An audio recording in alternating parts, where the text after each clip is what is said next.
আসসালামু আলাইকুম রহমতুল্লাহি ওয়া বারাকাতুহু। আশা করি সকলে ভালো আছেন। আজকে আমরা গ্রামের হারিয়ে যাওয়া একটি ঐতিহ্য নিয়ে ব্যবসার আইডিয়া তৈরি করেছি। সেই আইডিয়াটি আপনাদের সাথে শেয়ার করব। বিশেষ করে এই ব্যবসাটি আমরা গ্রাম কেন্দ্রিক বেশিরভাগ প্রাধান্য দিচ্ছি। আর আরেকটা বিষয় হচ্ছে, এখন বাংলাদেশের বর্তমান পরিস্থিতি হচ্ছে কোথাও আর ইন্টারনেট পৌঁছে নাই এমনটাও নাই, এবং কুরিয়ার সার্ভিস নাই পৌঁছে নাই এমনটাও কিন্তু নাই। মোটামুটি প্রত্যন্ত অঞ্চলে আমাদের কুরিয়ার সার্ভিস চলে গেছে, ইন্টারনেট সংযোগ চলে গেছে।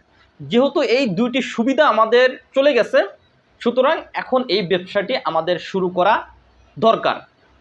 অনেকেই শুরু করে দিয়েছে, কিন্তু আমরা এটা গ্রাম কেন্দ্রিক থেকে উঠে নিয়ে আসতে চাই। সেটা হচ্ছে কি, দেখেন, আচারের বিজনেসটা, বিশেষ করে বর্তমানে আমের সিজন চলতেছে, তারপরে কিছুদিন পরে হবে আপনার জলপাইয়ের সিজন, তারপরে তেঁতুলের সিজন। যেহেতু এগুলা গ্রাম অঞ্চলে বেশিরভাগ উৎপাদন হয়, সেক্ষেত্রে আমি যেটা বলতে চাচ্ছি যে আপনার পরিবারে যারা মূলত ফেসবুক, ইউটিউব, তারপরে হচ্ছে ইনস্টাগ্রাম, টিকটক সম্পর্কে একটু জানেন, তারা কিন্তু ফ্যামিলিগতভাবে এই ব্যবসাটা কিন্তু আপনারা শুরু করতে পারবেন। দেখেন, চীনা এবং জাপানিরা কিভাবে উঠে আসতেছে। তাদের প্রত্যেকের বাড়িতে একটা না একটা পণ্য নিয়ে তারা ব্যবসা এস্টাবলিশ করতেছে।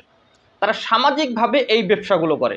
তাদের পরিবারে যেই ব্যক্তিটা যেই বিষয়ে পারদর্শী, সেই বিষয়টা নিয়ে তারা কাজ করে, সেই পণ্যটা তারা উৎপাদন করে এবং তারা মার্কেটে সেটা সেল করে। অনুরূপ আমরাও যদি আমাদের পরিবারে, আমাদের গ্রামে, আমাদের আশেপাশে যারা যেই বিষয়ে দক্ষ, সেই বিষয়গুলো নিয়ে যদি আমরা সামাজিক বিজনেস দাঁড় করাই, তাহলে আমাদের একদিকে বেকারত্ব দূর হবে, অন্যদিকে আমরা বিভিন্ন রকমের ভাবে অর্থনৈতিক পরিবেশ আমরা দাঁড় করাতে পারবো। তাই এই বিষয়ে আমি আজকে প্রাধান্য দিয়েছি আচারের বিজনেসটা। যেমন এই আমের সিজনে বর্ষার সময় ঝড় বৃষ্টিতে আম পড়ে, সেই কাঁচা আম দিয়ে অনেক আচার তৈরি করা যায়। তারপরে জলপাই আসে আমাদের গ্রামে, সেই জলপাইগুলো দিয়েও আমরা সুস্বাদু আচার তৈরি করতে পারবো। তেঁতুল দিয়ে আচার তৈরি করতে পারবো। আরও অনেকগুলো পণ্য নিয়ে আমরা, চালতা বলেন, এগুলো নিয়ে আমরা ব্যবসা করতে পারবো। এগুলো আপনি কিভাবে করবেন? যেহেতু এখন বাংলাদেশের হিউজ পরিমাণের জনশক্তি অনলাইনে অ্যাক্টিভ থাকে, অনেকেই অনলাইনে বিজনেস করে কিন্তু শহর অঞ্চলের মানুষগুলো অর্থনৈতিকভাবে স্বাবলম্বী হয়ে উঠতেছে।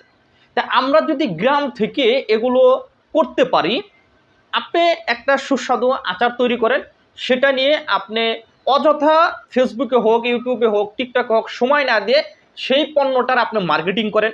সেই পণ্যটা আপনি প্রতিনিয়ত আপনি অনলাইনে নিয়ে আসেন। একটা কথা মনে রাখবেন, যখন মিথ্যাকে বারবার সত্য বলা হয়, তখন কিন্তু সেটা একসময় সত্য মনে হয়।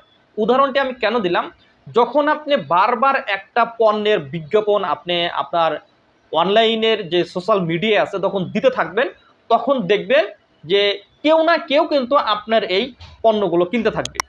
একদিকে রেজেক্ট যেহেতু আল্লাহ আমাদের ব্যবস্থা করে দিয়েছেন, সেক্ষেত্রে আমরা যদি চেষ্টা করতে থাকি, তাহলে দেখবেন যে কেউ না কেউ আমাদের এই পণ্যগুলো কিনতে থাকবে। কিন্তু আমাদের হতাশা হওয়া যাবে না, হাল ছেড়ে দেওয়া যাবে না।